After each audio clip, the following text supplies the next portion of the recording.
Okey, untuk bayi newborn, sebab kita tahu newborn 0 hingga 3 bulan ni tinggi dengan moro reflex terkejut-terkejut tu. Okey, so bila kita nak alih daripada badan kita nak letak ke tilam atau ke katil dia, kita punya fokus tu adalah kita nak kurangkan semua risiko-risiko yang buat moro reflex dia tu aktif, terkejut. Okey, so maksudnya kita kena secure bahagian tangan.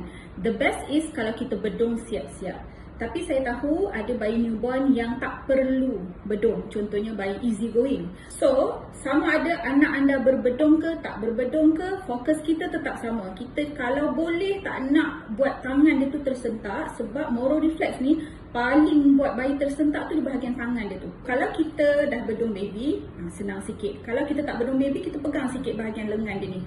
Okay? So, bila kita letak, kita letak baby macam ni. Imagine ni katil ataupun tilam lah.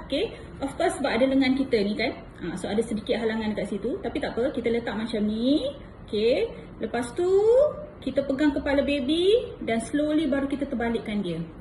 Dan dengan cepat kita onkan white noise. White noise tu kita dah letak siap-siap dah. So kenapa kena guna white noise ni?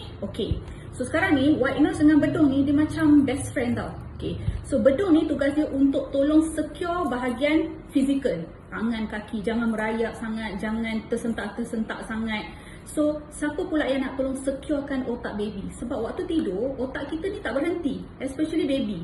Banyak benda ni nak proses waktu tidur. Tersentak tu bukan hanya disebabkan oleh moro reflex dekat tangan, tapi disebabkan oleh kadang-kadang input processing tu waktu tidur tu berlebihan sangat, so baby terkejut. So bila kita pasang white noise, sebab bunyi dia tu adalah monoton, satu tone berulang-ulang. So itulah yang create rasa relax and fokus baby untuk tidur. Parents, take note kadang-kadang cara kita letak tu dah betul dah. Alat tidur tu dah cukup dah. Tapi anak masih terjaga macam tak lena. Pertama, elakkan anak tidur dalam keadaan overtired. Bila overtired, hormon stres tinggi, hormon tidur rendah. So bila hormon tidur rendah, memang takkan panjang tidur dia akan terjaga. Yang kedua, kena amalkan letak anak tu sentiasa waktu dia mamai.